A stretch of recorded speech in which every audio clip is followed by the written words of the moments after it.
Okay, I'm going to show you guys how I use this on my forearms. Whenever my forearms start getting tight and sticky, your brachialis muscle in here, it actually starts to get sticky, and it can cause you to have wrist pain, knuckle pain, elbow pain, and then just squeezing and gripping can light this area up, especially doing forearm work or rowing work or close grip pull down work, any type of squeezing, pulling motions. It can light this up whenever this gets tight, because you have fascia tissue in here, and that fascia tissue gets really sticky and gritty, and then you have a lot of tendons. You have a tendon from each finger that runs up to each muscle, and those can get really like sticky. So you take this bar is about it's 49 pounds. It's 3 inches in diameter by 2 foot long, 49 pounds. I think that's roughly around like 22 kilograms. It's 2.2 pounds per kilogram, so whatever the math is on that. So what I'll do is I'll take this at an angle, I'll lay it on my wrist, right? And then I'll just slowly roll it up the belly of my forearm. And if there's no pain, I'll go all the way to the elbow and I'll roll back down. To make this more intense, if it's on an angle here, so it's not that much pressure, you want to make it more intense, bring it up higher to center, it's going to put more pressure. You want to make it really intense, level it, and balance it. Now it's going to be intense and feel really heavy when you put the full weight on there. Typically in the forearm, I won't put the full amount of weight. I'll just use the end of it. That's about all you need. Now after I roll out the belly of the forearm, I'll flip my arm over, put about midway to the wrist. I don't go all the way to the wrist because it's just going to hurt really bad, because it's a lot of bone right there, not a lot of muscle tissue. And then I'll roll up slowly, and you can feel those muscles separating in those tendons as you get higher. And if you find a spot, like I said, I'll roll it about this fast, really slow. Now if I find a spot that hurts, which I don't have any right now, I don't have any tight areas, I'll stop and I'll hold it.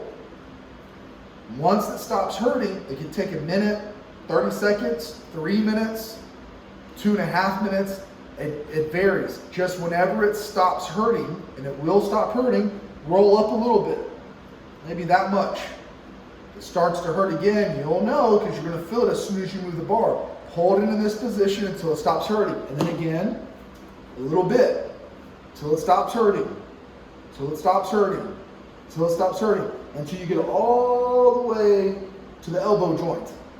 And then you can take it off, get some blood in the area, move your arm a little bit, sit it back down, and then you're going to work your way back down, stopping every single time you feel pain. Like right there, you're going to stop and hold it and wait. Once it stops, move a little bit, let it sit, move a little bit, let it sit, and then until you get all the way back to your starting point. And then when you get done on this side, you move it over, and you're going to rotate your arm again.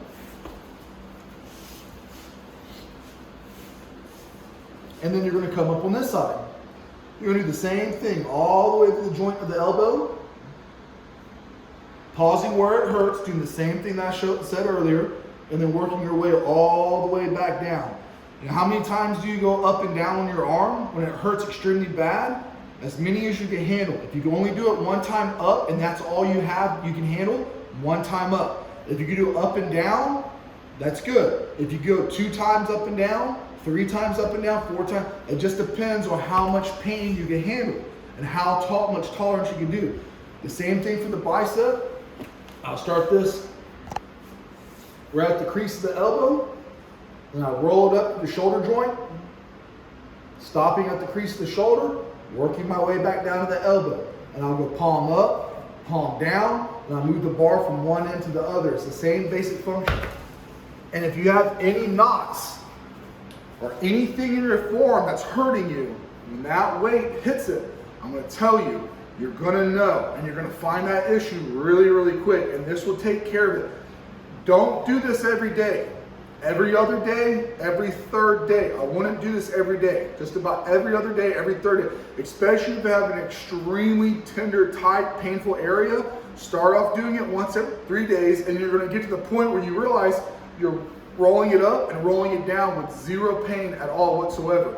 And this is going to be one of the fastest ways you can figure out if you have like knotted up tissue and sticky areas. And those trouble areas that you have, you're gonna break them apart and you're gonna get them moving like they're supposed to move.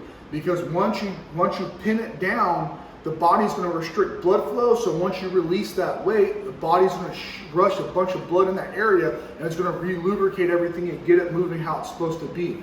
Are you gonna be sore the next day? Probably. Is it gonna be tender? Probably, because you just put your body through something it hasn't been through, or at least in a long time if you've never done anything deep tissue yourself, but you've had deep tissue work. So this is like going to a deep massage therapist without the cost that comes from going to a deep tissue massage.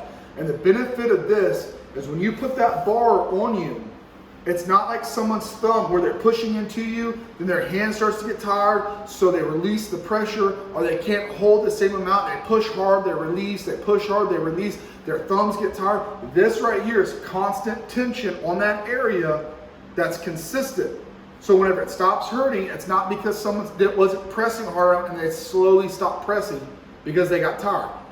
Gravity does the work, and it's going to save you hundreds of dollars, and it's going to keep you injury and pain free. When I say injury free, there's an extent to what I mean by that, but it will keep you pain free for the most part if you're just a little beat up from doing so much work in the gym. But you can get these bars in a still yard. You can Google still yards near me, round stock. You can buy these online. They're expensive if you get them online because they weigh a lot. If not, you can just Google still yards or still lay down yards or still mills or whatever, and it will pull up a bunch of places, or Google round stock. And it's called round stock. Now there's guys out there that will take these, they buy them, they cut them down, they put knurling on them, they machine the ends, make them all nice and rounded over, and they charge a lot of money for them. You can get grip tape on them, or you can just do some textured spray paint if you want them to be grippy. I just put some flat black paint on it, and it does the job. So anyway, so that's it for the video on how I maintain my forearms between my workouts to keep myself healthy on my elbow joints and my wrist. I'll do videos later about the other parts of the body whenever I get around to that. But thank you for watching. That's it for this time.